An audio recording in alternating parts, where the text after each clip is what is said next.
నమస్తే అండి. ఇక ఇందులో ఒక ఆసక్తికరమైన కథ. శ్రీరామచంద్రుల వారి పట్టాభిషేకం అయిపోయింది. హనుమంతుడు వచ్చాడు, అక్కడే అయోధ్యలో ఉన్నాడు, రామచంద్రుల వారికి సేవ చేస్తూ ఉన్నాడు. మధ్య మధ్యలో అయోధ్యావాసులు శ్రీరామచంద్రుల వారు చిన్నప్పుడు ఏం చేసేవారు, కాస్త పెద్దగా అయ్యాక ఏం చేశారు, ఏం మాట్లాడుతూ ఉండేవారు, ఎవరెవరిని ఎలా పలకరిస్తూ ఉండేవారు, అవన్నీ కూడా హనుమంతుడు అయోధ్యావాసుల దగ్గర నుంచి వింటూ ఉండేవాడు. అడవిలో ఏం జరిగింది అన్నది హనుమంతుల వారికి దాదాపు మొత్తం తెలుసు. అరణ్యకాండలో ఏం జరిగిందనేది సంపూర్ణంగా తెలియకపోయినా ఆయన వింటూ వస్తూనే ఉన్నాడు. మధ్య మధ్యలో శ్రీరామచంద్రుల వారితో లక్ష్మణుడితో మాట్లాడుతూనే ఉన్నాడు. ఏం జరిగిందనేది తెలుసు. ఇక కిష్కింధాకాండ, యుద్ధకాండ, సుందరాకాండ, ఇక మొత్తం హనుమంతుడికి తెలియందంటూ ఏం లేదు అక్కడ. ఇప్పుడు హనుమంతుడికి ఆలోచన వచ్చింది. రామ కథ నేను రాస్తాను, ఇవన్నీ విన్నాను కదా, అందిస్తాను అని చెప్పి అనుకున్నాడు. వాల్మీకి మహర్షి రామాయణం రాశాడు, ఆ విషయం తెలుసు హనుమంతునికి. నేను రాస్తానని చెప్పి అనుకున్నాడు. హిమాలయ పర్వతాలలో వెళ్ళి కూర్చున్నాడు. అక్కడ బండరాళ్ళు, శిలాఫలకములు అవన్నీ ఉన్నాయి. వాటిని సిద్ధం చేసుకుని దాని మీద రామాయణం రాయడం మొదలుపెట్టాడు. ప్రతి పలక మీద, అంటే రాతితో తయారు చేసినటువంటి పలక, ఆయనే దాన్ని చక్కగా పలకలాగా తయారు చేసుకొని పైన జై శ్రీరామ్ అని రాసి కింద రామాయణానికి సంబంధించిన కథ శ్లోకాలు రాస్తూ ఉన్నాడు సంస్కృతంలో. అలా అలా అలా అలా రాస్తూ రాస్తూ పోతే అవే ఒక పెద్ద కొండలాగా తయారయ్యాయి. అవేం తాటాకులు కావు, పలకముల మీద ఉండిపోతుంది రామాయణం అన్నట్టు రాసి పెట్టేశాడు. అంత అయిపోయినాక వాల్మీకి మహర్షి దగ్గరికి వెళ్ళాడు. మహర్షి, నేను రామాయణం రాశాను, ఒకసారి మీరు వీలు చూసుకొని వచ్చి ఆ రామాయణాన్ని చదువుతారా? కొన్ని శ్లోకాలైనా చదవండి మహర్షి అన్నాడు హనుమంతుడు. కొన్ని శ్లోకాలేమిటి హనుమా, కొన్నేమిటి, నువ్వు రామాయణం రాశావు అంటే అది వింటుంటేనే నాకు చాలా ఆనందంగా ఉంది, నేను చదువుతాను, మొత్తం చదువుతాను హనుమ అన్నాడు. వాల్మీకి మహర్షి హిమాలయాలకు వెళ్ళాడు. కూర్చొని హనుమంతుడు రాసిన రామాయణాన్ని ఆమూలాగ్రం చదివాడు. మొత్తం మొట్టమొదటి శ్లోకం నుంచి చిట్ట చివరి శ్లోకం వరకు కొన్ని వేల శ్లోకాలు రామాయణం చదివి మొత్తం అయిపోయిన తర్వాత వాల్మీకి మహర్షి అన్నాడు, హనుమా, ఎంత అద్భుతంగా రాసావయ్యా, ఈ రామాయణమే ఇక ముందు ముందు ప్రజలు వింటారు, పాడుకుంటారు, చదువుతారు, సాక్షాత్తు నువ్వే రాశావు. ఇక నేను రాసిన రామాయణం గురించి పెద్దగా ఎవరు మాట్లాడుకోరు. నేను రాసిన రామాయణం కంటే నువ్వు రాసిన రామాయణమే ఇక లోక ప్రసిద్ధం అవుతుంది హనుమ, అంత బాగా రాశావు నువ్వు అని వాల్మీకి మహర్షి మాట్లాడాడు.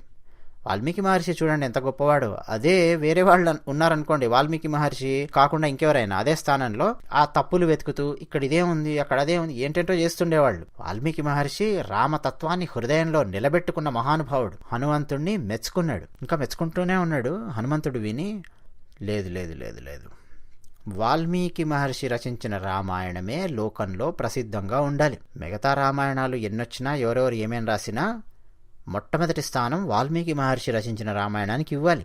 ఇప్పుడు వాల్మీకి మహర్షి ఏమంటున్నాడు, నేను రచించిన రామాయణం లోక ప్రసిద్ధం అవుతుంది, తన రామాయణం కంటే దీన్నే ఎక్కువ చదువుతారని చెప్పి ఆయన అంటున్నాడు. అది నాకు ఇష్టం లేదు. సాక్షాత్తు నారద మహర్షి ఆయన ద్వారా రామ కథను తెలుసుకొని రామ హృదయాన్ని గ్రహించి రామాయణాన్ని అందించాడు వాల్మీకి మహర్షి. దాన్ని తలదన్నే విధంగా ఉంది నా రామాయణం అంటున్నాడు. కాబట్టి వద్దు, ఈ రామాయణం వద్దే వద్దు లోకంలో, చాలు వాల్మీకి మహర్షి రచించిన రామాయణం ఉండాలి. తర్వాత ఇంకెవరు రామాయణాలు రాసినా ఏం రాసినా సరే వాల్మీకి మహర్షి రాసిన రామాయణాన్ని ఆధారంగా చేసుకుని రాయాలి. ఇదొద్దు అనుకుని హనుమంతుడు మొత్తం ఆ పలకములన్నింటినీ మూటగట్టి తీసుకెళ్లి సముద్రంలో విసిరేశాడు. ఇక తర్వాత ఆయన హిమాలయాలకు వెళ్ళిపోయాడు. ఆయన ఎక్కడెక్కడో తిరుగుతున్నాడు హనుమంతుడు. రామనామ ధ్యానం చేసుకుంటూ ఆ పనిలో ఉన్నాడు. యుగాలు గడిచింది. అలా అలా అలా అలా నడుస్తూ ఉంది. భోజరాజు, కాళిదాసు వాళ్ళు ఉన్నటువంటి సమయంలో జరిగింది సంఘటన. కొంతమంది జాలరులు, గంగపుత్రులు సముద్రంలో చేపలు పడ్డానికి వెళ్ళారు. వల విసిరారు. అందులో చేపలతో పాటు అప్పుడప్పుడు రాళ్ళు అని కూడా పడుతూ ఉంటాయి. చెత్తా చెదారం లాంటిది వస్తూ ఉంటుంది. వాటన్నింటినీ పక్కన పడేసి చేపలు మాత్రం తీసుకొని వస్తూ ఉంటారు. లేదు ఇంకేమైనా విలువైనవేమన్నా సముద్రంలో దొరికాయి అంటే వాటిని తీసుకెళ్లి అమ్ముకుంటూ ఉంటారు. ఇది సాధారణంగా జరిగేది. హనుమంతుడు రాసిన రామాయణంలో నుంచి పలకములన్నీ సముద్రంలో విసిరేశాడు కదా, ఇక అవి ఎక్కడ కొట్టుకుపోయాయో తెలీదు, ముక్కలు ముక్కలు అయిపోయాయో తెలీదు, ఏమైందో తెలియదు, ఎవరికీ తెలియదు. అసలు హనుమంతుడు రామాయణం రచించిన విషయం కూడా ఎవరికి తెలియదు. ఈ జాలర్లు విసిరిన వలలో ఒక పలకం అది వచ్చి పడింది. వాళ్ళు బయటికి తీసిన తర్వాత చూస్తే చక్కగా చెక్కినట్టుగా ఉంది ఆ పలక, రాతి పలక. దాని మీద అక్షరాలు అల్లుకుపోయినట్టుగా కనిపిస్తూ ఉన్నాయి. ఎన్నో వేల సంవత్సరాల క్రితం రాసినటువంటి అక్షరాలు లాగున్నాయి. పైన ఉన్నటువంటి పంక్తి ఏమో అసలేం కనిపించట్లేదు, గీరుకుపోయినట్టుగా అలా ఉంది సముద్రపు అలల తాకిడికి. కింద ఉన్న అక్షరాలు అలుక్కుపోయినట్టు అలా అలా కనిపిస్తున్నాయి. వీళ్ళకి అసలు ఆ భాష రాదు, పైగా దాన్ని అర్థం చేసుకోవడం ఇంకా కష్టం. అలా ఉంది. ఆ జాలరులందరూ కూర్చొని మాట్లాడుకున్నారు. అరే, ఇది ఏదో అద్భుతమైనది అయ్యుంటుంది, దీని ఎవరైనా సరే కవికో పండితునికో ఇస్తే వాళ్ళు అర్థం చేసుకుంటారు కదా అని చెప్పి మాట్లాడుకున్నారు. అందులో ఒక ఆయన అన్నాడు, అరే, ఇది ఆషామాషి ఎవరికో ఇవ్వద్దురా, భోజరాజు పరిపాలిస్తూ ఉన్నాడు కదా, ఉజ్జయిని రాజధానిగా చేసుకొని ఆయనకు తీసుకెళ్ళి ఇవ్వండి. నిజంగా ఇందులో ఏదన్నా మహత్తు ఉంటే, అద్భుతమైనది ఏదైనా అయ్యుంటే భోజరాజు మిమ్మల్ని సత్కరిస్తాడు కూడా, అక్కడికి వెళ్ళండి అని చెప్పి ఆ జాలరులలో ఒక పెద్ద ఆయన చెప్పాడు. సరే అంటే సరే అనుకుని ఈ జాలరులు సముద్ర తీరం నుంచి ఇద్దరు బయలుదేరి ఆ పలకాన్ని తీసుకొని మధ్యప్రదేశ్కి వచ్చారు. ఉజ్జయిని భోజరాజు వారి ఆస్థానానికి వచ్చి ఆ పలకాన్ని ఇచ్చారు. వాళ్లకు చాలా సులభంగా లోపలికి వెళ్ళడానికి అనుమతి దొరికింది. ఎందుకంటే భోజరాజు అందరికీ ఆయన అందుబాటులో ఉంటాడు. ముఖ్యంగా కవులు, కవిత్వానికి సంబంధించింది, సాహిత్యానికి సంబంధించింది ఏదైనా ఉంది అంటే ఇక వాళ్లకు ఖచ్చితంగా ఆయన అందుబాటులో ఉంటాడు. ఎవరో జాలర్లు ఏదో పలక తీసుకొచ్చి ఇచ్చారు అని అక్కడున్న సైనికులు కూడా ఆ పలకను వెంటనే భోజరాజు వారికి పంపించడం, ఆయన దాన్ని చూశాడు. అదేంటో ఆయనకు అర్థం కావట్లేదు. శ్లోకము 2 పంక్తులు కనిపించాలి, పైన ఉన్నటువంటి పంక్తి ఆ లైన్ ఉందే పోయింది, చెదిరిపోయాయి అక్షరాలు, ఏం అర్థం కావట్లేదు. ఇక రెండో పంక్తిలో ఉన్నవి అవి కూడా అలుక్కుపోయినట్టు అలా అలా ఉన్నాయి. 1-2 అక్షరాలు నాకు అర్థమవుతున్నాయి తప్ప అసలేం తెలియట్లేదు. ఏదో ఉందిలే ఇది. అయితే మొత్తానికి ఇది ఏదో ఉంది అని ఆలోచించి ఇక్కడి దాకా వచ్చారు. అక్కడెక్కడో సముద్ర తీరం నుంచి పాపం వాళ్లకు కావాల్సిందేంటో ఇయ్యండయ్యా అని వాళ్లకు బంగారు నాణేలు ఇచ్చి వాళ్ళని సన్మానించి సత్కరించి, అయ్యా ఇదేంటో మాకు తెలియదు కానీ ఇక్కడ తీసుకొచ్చి ఇచ్చారు మీరు, చాలా సంతోషమయ్యా అని వాళ్ళకి చెప్పి మరీ వాళ్ళని పంపించాడు. ఆ పంపించేటప్పుడు కూడా ఒక రథాన్ని ఇచ్చి, మీరు ఇంత దూరం పాపం నడుచుకుంటూ వచ్చారా, రథంలో వెళ్ళండి అని. ఇక వాళ్ళు దారిలో వెళ్ళేటప్పుడు తినడానికి కావాల్సిన తినుబండారాలు, వంట సామాగ్రి ఇవన్నీ వాళ్ళకి ఇచ్చి మరీ పంపించాడు. మీ జాలర్లు వాళ్ళకు కూడా ఇవ్వండియా, కొత్త కొత్త దుస్తులు ఇవ్వండి, భోజరాజు ఇచ్చాడని చెప్పి ఇవ్వండి అని చెప్పి పంపించాడు.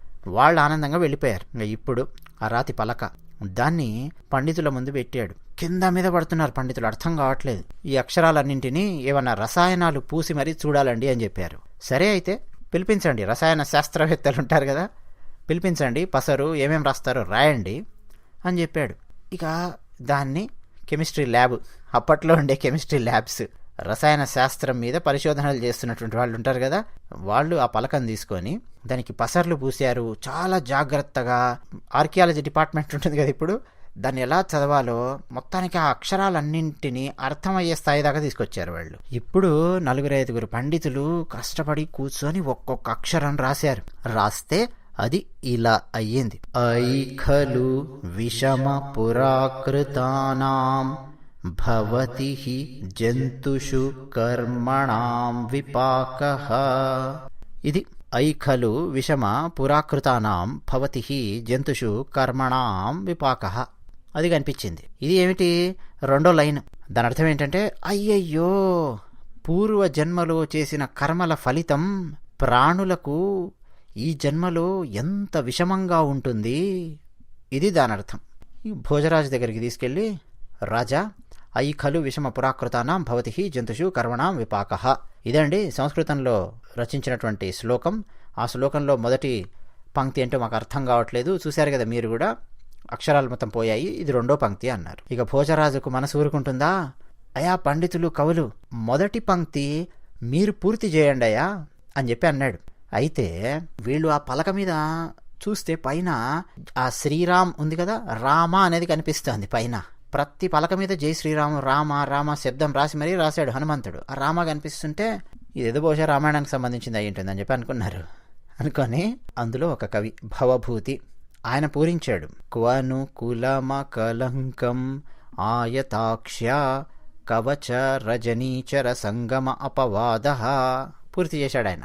దాని అర్థం ఏంటంటే, సీతాదేవి పాపం ఎంత కష్టపడిందండి, ఆమెకు అపవాదును అంటించారు, ఆమె 10 నెలలు లంకలో ఉండొచ్చింది కాబట్టి ఆమె అకళంకమైపోయింది అని చెప్పి ఎవరో వాగారు. సీతమ్మ వారి గురించి అలా మాట్లాడడమా, జనక మహారాజు గురించి తీసుకొచ్చాడు. ఎటువంటి పుణ్య చరితము ఆమెది, ఆ రాక్షసునితో సంబంధం అంటగట్టి ఆమెకు అపవాదం తీసుకొచ్చారేంటయ్యా, ఈ అర్థం వచ్చేలాగా ఆయన పూర్తి చేశాడు భవభూతి. మొదటి పాదం అది. రెండో పాదం, అయ్యయ్యో పూర్వజన్మ కర్మ ఫలితం ప్రాణులకు ఎంత విషమంగా ఉంటుంది ఈ జన్మలో అని చెప్పి పూర్తి చేశాడు. భోజరాజుకి అది నచ్చలేదు. బాలేదయా అన్నాడు. ఏమంటారు ఇంకా వాళ్ళు. భోజరాజు ఇంటికి వెళ్ళి తింటున్నా, నీళ్లు తాగుతున్నా, ఏం చేస్తున్నా అదే ఆలోచన. సరే నేను పూర్తి చేస్తానని చెప్పి కూర్చున్నాడు. ఆయన కూడా కవి, సాహితీవేత్త భోజరాజు. ఆయన పూర్తి చేశాడు. క్వ జనక తనయా క్వచ దశకంధర మందిరే నివాసః.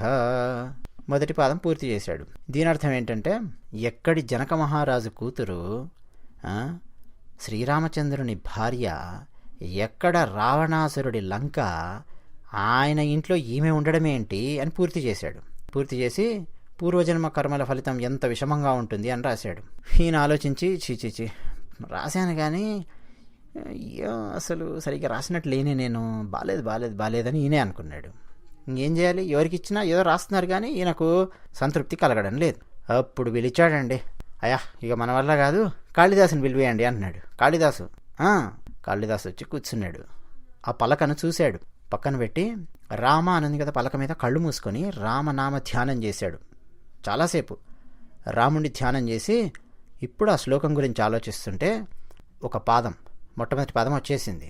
శివ చేసిందేమో రామధ్యానం, నోట్లోంచి వచ్చేదేమో శివ పదం. కాళిదాసు శివ శిరసి శిరాంసి యాని రేజః శివ శివాతాని లుఠంతి కృదః పాదైః అని చెప్పి రాశాడు. శివ శిరసి శిరాంసి యాని రేజః శివ శివ తాని లుఠంతి కృదః పాదైః ఐ ఖలు విషమః పురాకృతానాం భవతి జంతుషు కర్మణ విపాకః అని చెప్పి రాశాడు.